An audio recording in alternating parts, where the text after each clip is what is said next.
In a moment, we're going to look at a historical trial in New York over the police department's stop and frisk program. But first, we're going to turn to the words of Dr. Martin Luther King. It was 45 years ago today that Dr. King was assassinated, shot on the balcony of his hotel room at the Lorraine Motel in Memphis, Tennessee. We're going to play a part of a speech Dr. King made to the National Association of Radio Announcers the previous year in Atlanta, Georgia. He spoke about the power of the media and the horrors of the war in Vietnam. It was August 11th, 1967. We're going to transform this neighborhood into a brotherhood. We've got to get rid of war. John Fitzgerald Kennedy said on one occasion that mankind must put an end to war. A war will put an end to mankind. And there's a war taking place today in a little Asian country. And the tragedy is that it is the most powerful, the richest nation in the world that happens to be a predominantly white nation, at war with one of the smallest, poorest nations that happens to be a colored nation. And we all know the physical casualties, the nightmarish physical casualties of that war. We see them. We see the rice fields of that little Asian country being trampled at will and burned at whim. We see crying mothers with little babies tightly clutched in their arms as they stand and watch their little huts burst forth into flames. We see fine young men from our own nation dying in mounting numbers, being wounded every day. We see Vietnamese boys and girls, men and women dying every day. We see little children being burned with napalm.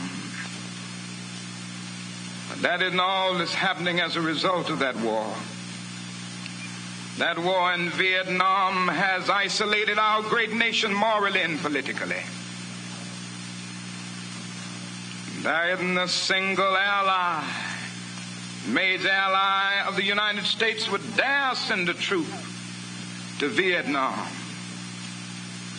The allies that have been with us in other wars in the past aren't there. Today we stand without any friends in the world where this war is concerned, with the exception of a few puppet client nations like Taiwan, Thailand, South Korea, and that's about it. This war has damaged our image in the world. It's strengthened the military-industrial complex in our country, and it's strengthened the forces of reaction. It's diverted attention from civil rights.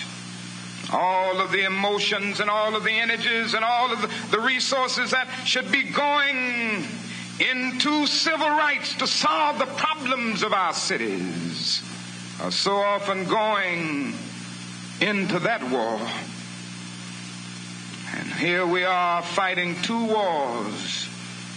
A war against poverty, which ends up not even being a good skirmish against poverty, and a war in Vietnam. And we are losing both of them, morally and politically.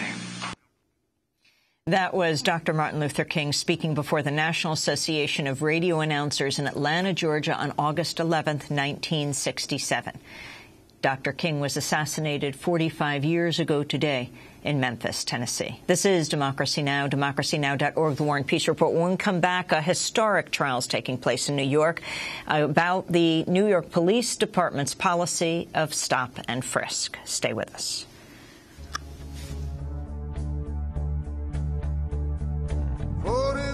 Shots, and we'll take that ride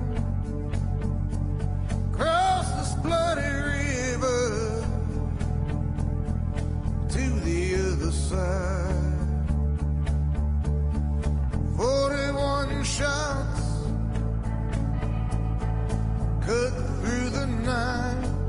You're kneeling over his body in the life. Well, is it a gun? Is it a knife? Is it a wallet? This is your life. It ain't no secret. No secret, my friend. You can't kill just for living. You're American skin. 41 shots. 41 shots. 41 shots. 41 shots.